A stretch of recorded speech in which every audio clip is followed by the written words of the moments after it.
조선주들 노후 선박 교체와 친환경 선반 판매 증가 등으로 안정적인 실적 성장이 지속되는 가운데 도널드 트럼프 미국 대통령 당선인이 한국과의 조선업 협력의 중요성을 강조하면서 주가가 날아오르고 있습니다.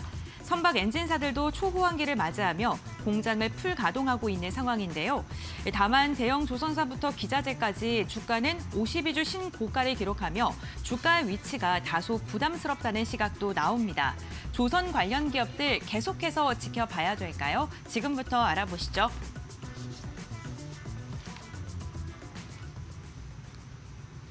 자, 오늘 첫 번째 이슈 이제 조선업 관련된 얘기를 좀 해보도록 하겠습니다. 자, 오늘 이슈 본격적으로 좀 들어가기 앞서서 두 분 먼저 인사를 하겠습니다. 박근호 이사님, 그다음에 곽유정 파트너 나오셨습니다. 어서 오십시오. 네, 안녕하세요. 자, 오늘 조선 이슈 이제 박근호 이사님이 준비를 하셨는데 네. 큰 거 말고 조금 더 세부적으로 보실 거죠, 오늘은? 그렇죠. 예. 일단 현재 조선주들 사실 작년도 마찬가지고 재작년도도 마찬가지고 언론에서 그 조선주들 그 슈퍼사이클이다라는 얘기를 굉장히 많이 나왔었어요. 그게 벌써 2년 됐어요. 그렇죠. 예. 올라가려다 떨어지고 네. 하다가 이제 지금 이제 최근에 저는 개인적으로 조선주 대장의 차트를 본다라고 하면 그 조선해양을 한국 조선해양을 한국조선해, HD. 네, 그렇죠. 봐야 되죠. 근데 정고점까지 아직 한참 남았거든요.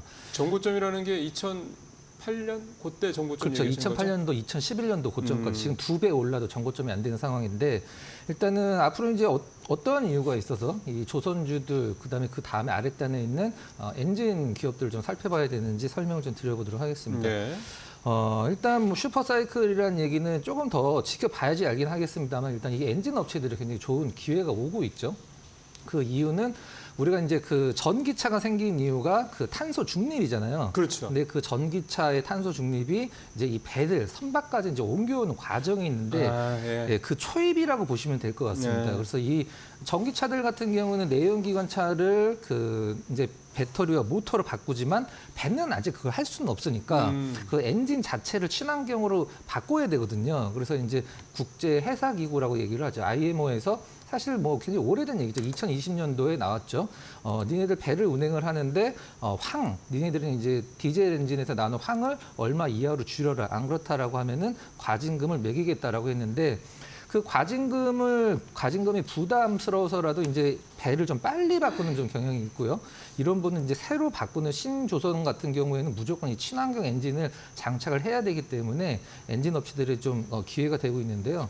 우리나라의 엔진 업체들의 1, 2, 3라고 한다라고 하면은 현대중공업, 그다음에 한화엔진, STX 엔진인데 글로벌에서 우리나라의 빅3 엔진 기업들이 어느 정도 마켓쉐어를 기록하냐라고 말씀드리면 그게 그대로 갑니다. 글로벌에서도 현대중공업 엔진기계사업부가 1등이고 예. 그다음에 한화엔진, STX 엔진이 이제 글로벌에서 2등, 3등인데 STX 엔진이 이름 바뀌었죠? HD 현대마린. 그렇죠. 예. 그렇게, 예. 그 부분이 이제 2등을 기록을 하고 있는데 조금 뭐 아쉬운 부분도 있습니다. 사실 우리나라가 그 조선사들이 배를 수주를 할 때 LNG선들, 고부가가치 LNG선들을 많이 수주를 하는데 척당 한 100억 정도를 프랑스의 이제 GTT라는 기업에 로열티를 내요. 로열티를. 예, 그다음에 엔진 같은 경우는 전 세계 모든 엔진은 두 회사의 로열티를 사용을 하게 돼 있어요. 우리가 보통 큰 트럭 보면 이제 맨이라고 써 있는 트럭이 있거든요. 예. 만이라고. 예, 하죠. 만이라고 보통 얘기를 하고요. 예. 그 기업이 전 세계 라이센스 한 70% 정도를 갖고 있고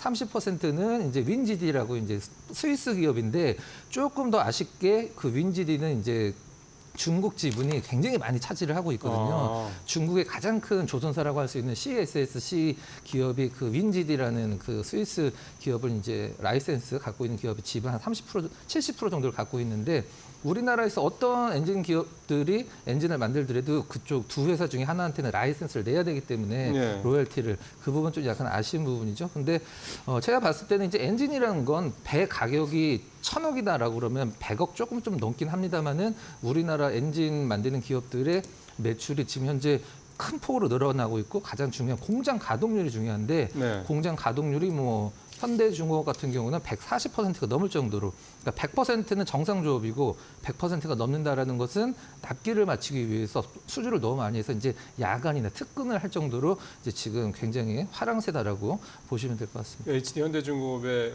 그 공장 가동률이 146%다. 그게 네. 조선 그러니까 선박 건조 부분까지 다 해서입니까? 아니면 엔진 부분이.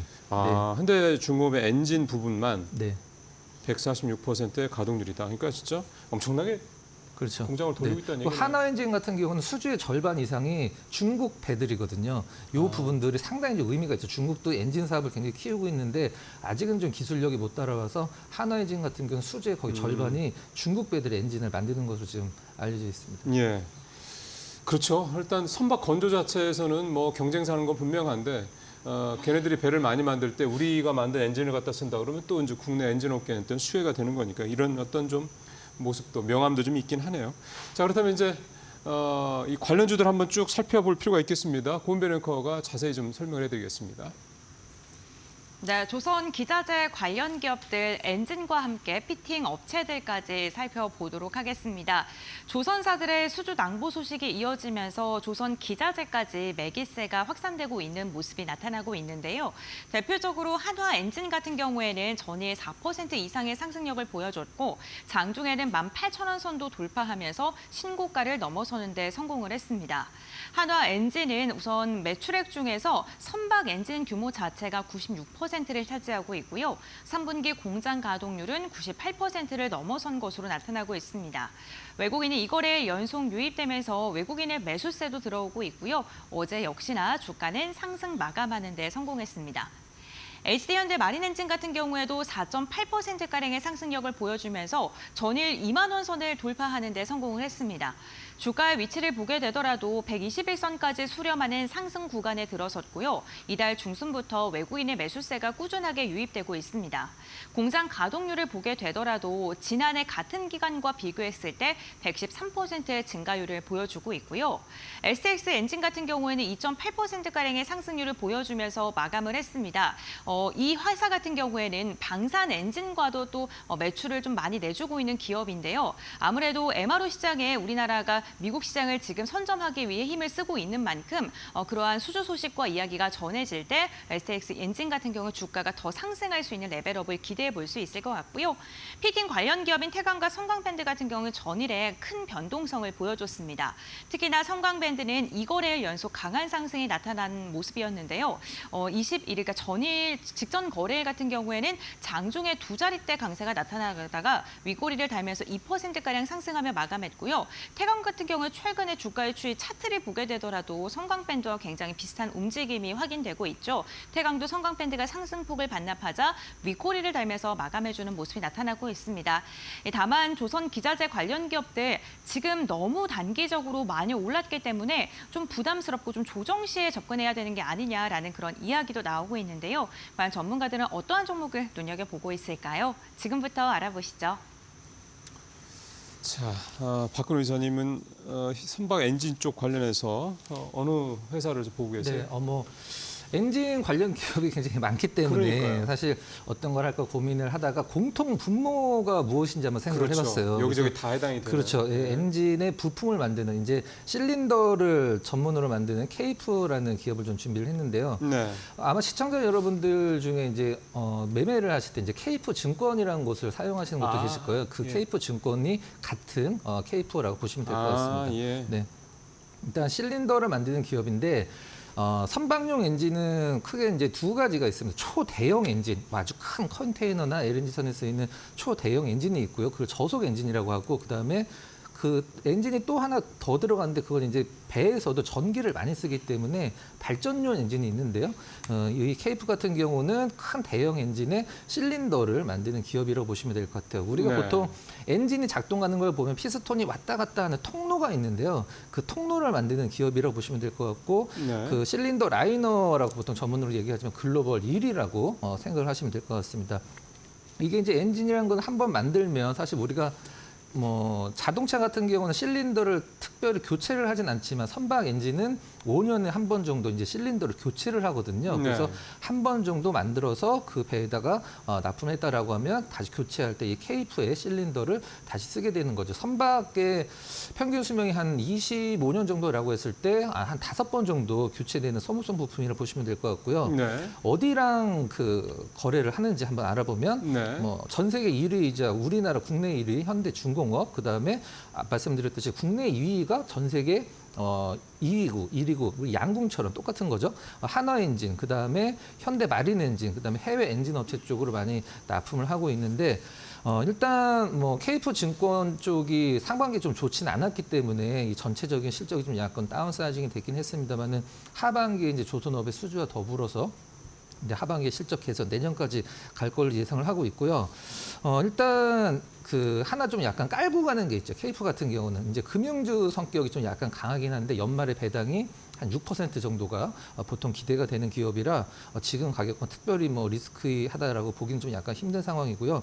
그다음에 엔진 같은 경우는 우리가 보통 배를 수주를 했을 때 배 가격이 이제 신조선가라고 해서 왔다 갔다 한단 말이죠. 근데 배를 수주를 했을 때 조선사들이 배를 수주를 했을 때 가장 먼저 이제 수주를 주는 게 엔진이기 때문에 신조선가에 가장 민첩하게 좀 그렇죠. 약간 영향을 미치는 게 엔진이거든요. 근데 지금 이제 팩트를 보면 신조선가가 고가권에서 약간은 꺾였습니다. 네. 근데 뭐 다시 올라갈지는 이제 두고 봐야 될 일이고 차트 잠깐 보면서 의미 있는 부분만 좀 짚어보도록 할까요? 자, 차트 한번 보시죠. 자, 그러면 이제 KF 같은 경우는 사실 다른 조선사들이 뭐 신고점 최근에 몇 년 동안 신고가를 갱신하고 있는 상황에서 KF는 지금 현재 한 4년 정도 박스권 흐름을 보여주고 있어요. 이제 뭐 한번 옆으로 횡보하기 시작하면 굉장히 오랜 기간 횡보를 하는데 저는 이번에 이 조선사들의 그 일단 뭐 슈퍼 사이클의 타이틀을 계속 달리니까 정말 슈퍼 사이클이라고 한다라고 하면 KF가 이 6,000원 아래에서 머물 이유는 개인적으로 없다라고 생각을 하고 있거든요. 이 6,000원을 돌파를 한다라고 하면 다시 새로운 어떤 가격에 진입을 하기 때문에 매물 저항 같은 경우는 거의 없는 상황이라 저는 뭐 엔진 기업들 너무 좋고 지금 뭐 실적으로만 따진다라고 하면 걱정할 필요가 없지만 우리가 이제 그 밑에 단에 공통 분모로 있는 KF 같은 부품사들도 한번 관심 있게 봐야 될 필요가 있다라고 생각을 하고 있습니다. 예, 보니까 2010년, 11년 그때죠. 그러니까 전에 정고점일 때 그때 주가나 이런 걸 좀 보니까 약간 뭔가 확실하게 한 요 그 가격대를 확실하게 좀 이렇게 퀀텀 점프를 하지 않으면 네. 아직은 뭐 매물도 좀 많고 뭐 그쵸. 그런 부분들이 좀 부담스럽긴 한데 지금 일단 말씀하신 대로 좀 슈퍼 사이클이 좀 들어와 있는 상황이고 하다 보니 저는 한 가지만 짧게 질문을 드리면 이 친환경 엔진이 어쨌든 선박이 계속하게 되면 엔진도 친환경으로 바뀌어야 되는 거잖아요. 그렇죠. 그게 이제 왜 바뀌어야 되냐면 연료를 이제 우리가 보통 DF 엔진이라고 얘기를 하거든요. DF 엔진이 뭐냐면 듀얼 퓨얼. 그러니까 연료를 두 가지를 두 쓴다는 가지. 그래서 얘기잖아요. 보통 기존에 이제 디젤에서 뭐 암모니아나 아니면은 뭐 메탄올 그다음에 예. LNG, LPG 예. 이런 것들을 이제 섞어서 써야 되기 때문에 안 쓰면은 이제 탄소 배출량이 많기 때문에 과징금을 부과를 예, 받아요. 그렇죠, 그렇죠. 그래서 그런 부분 때문에 이제 아직 바꿀 때가 안 됐어도 배를 빨리 바꾸고 새로 바꿀 때도 엔진 가격이 비싸고 이렇게 생각하시면 될 것 같습니다. 그러니까 이 케이프의 실린더 라이더가 친환경 엔진에 도 들어가고 그럼요. 네. 그렇게 된다 이런 얘기잖아요. 네. 그러니까 듀얼 엔진을 쓴다는 얘기는 이제 그만큼 엔진에 대한 비중이 좀 커진다는 얘기니까 그런 부분들 좀 감안하시면 좋은 될 것 같습니다. 재미있는 거는 이 회사가 선박 엔진 부품도 만들지만 증권분도 같이 있다라는 거 참고하시길 바라겠고요. 자, 박유정 파트너께서는 어떤 종목 네, 보고 계세요? 중소기업 가지고 오셨으니까 가장 대장주 기업인 HD 현대중공업. 현대중공업 예, 가지고 예. 왔습니다. 네. HD 현대중공업이 선박도 잘 만들긴 하지만요. 그 선박 안에 들어가 있는 엔진 사업부도 역시나 지금 계속 호조세를 이어가고 있는 중이라고 볼 수 있을 것 같은데요. 예. 아무래도 이제 현대중공업 같은 경우 풀 밸류 체인으로 지금 완성이 되어 있는 상황이잖아요. 그러다 보니까 엔진 생산 라인을 보유한 측면이 시너지를 지금 계속 내고 있는 중이기도 하고 수직 계열화가 완성되어 있어서 선박 인도 물량이 계속 많아지면 많아질수록 영업이익 역시도 같이 함께 늘어나는 그런 구조라고 볼 수 있겠습니다. 그래서 올해는 예상 영업이익률 자체가 한 4.6% 정도로 집계가 되고 있는데요. 네. 내년에는 8.1% 정도 달할 것이라는 전망치들도 나오고 있어서 계속해서 신고가 움직임은 조금 네. 더 이어지지 않을까라고 해서 기대를 해보고요. 네. 선박 엔진 같은 경우에는 성과 약 10% 정도를 차지를 합니다. 그렇기 때문에 단일 기자재 중에서도 가장 큰 비중을 차지하는 그런 부문이라고 볼 수가 있을 것 같고요. 국내 조선소가 사실 이 사업을 처음 시작할 당시에는 이 엔진 자체를 전량 수입에 의존을 그러겠죠. 했어야 네. 했었던 그런 상황이었습니다. 하지만 현재는 현대중공업을 중점으로 해서 국산화에 성공한 그런 사례라고 볼 수 있을 것 같고요. 현대중공업이 시장 점유율 1위라고 말씀해 주셨는데 지난해는 시장 점유율 한 40% 정도 차지했다고 예. 볼 수가 있을 것 같습니다. 지금 이제 HD 예. 현대중공업의 엔진 사업부 매출액이 2019년도에는 약 7,800억 원대에서 출발을 했거든요. 그런데 네. 지난해까지 지금 2조 7천억대로 성장세 계속 잘 보여주고 예. 있는 중이기도 하고요. 계속해서 수주를 이어나가고 있는데 아까 말씀하신 이런 이중 연료에 대한 부분들, 메탄올과 디젤을 이제 연료로 사용하는 예. 발전용 선박 엔진 수주 쪽을 계속해서 수주가 나오고 있고 여기 이 분야에서만큼은 계속해서 네. 세계 지금 시장 점유율 1위를 지키고 예. 있는 단계다라고 볼 수가 있을 것 같습니다. 보통 이제 컨테이너선에 이런 네. 발전용 엔진이 많이 들어가는데 컨테이너선이 63빌딩보다도 더 큰 경우들이 많다고 하더라고요. 네. 그렇기 때문에 이러한 추진용 엔진 외에도 이러한 전기 사용을 위한 발전용 엔진을 별도로 탑재해야 되기 때문에 계속해서 그 수요가 증가하고 있다고 네. 볼 수가 있을 것 같고요. 시간 관계상 짧게 조금 더 브리핑 도와드리자면 애프터 마켓 사업을 담당하는 HD 현대 마린 솔루션과의 협업도 가능하기 때문에 계속해서 시장 반응도 좋다라는 그런 반응들 이끌어내고 있습니다. 끝으로 MRO 사업도 지금 현대중공업이 계속해서 집중해 네. 나가고 있는 중이라 볼 수 있을 것 같은데요. 올해 7월 달에 미 해군 함정 MRO 사업에 진출하기 네, 위해서 그쵸. 함정 정비 협약을 체결을 했고요. 네. 현재는 수주가 너무 많아서 도크가 부족한 상황이기 때문에 올해는 MRO 입찰에 뛰어들진 않았지만 내년부터 이제 본격적으로 적극 입찰에 나설 계획이라고 하니까 선박 엔진과 함께 미 MRO 사업 진출에 대한 기대감도 같이 함께 가져가시면서 계속해서 신고가 움직임을 엿보셨으면 좋겠습니다. 예.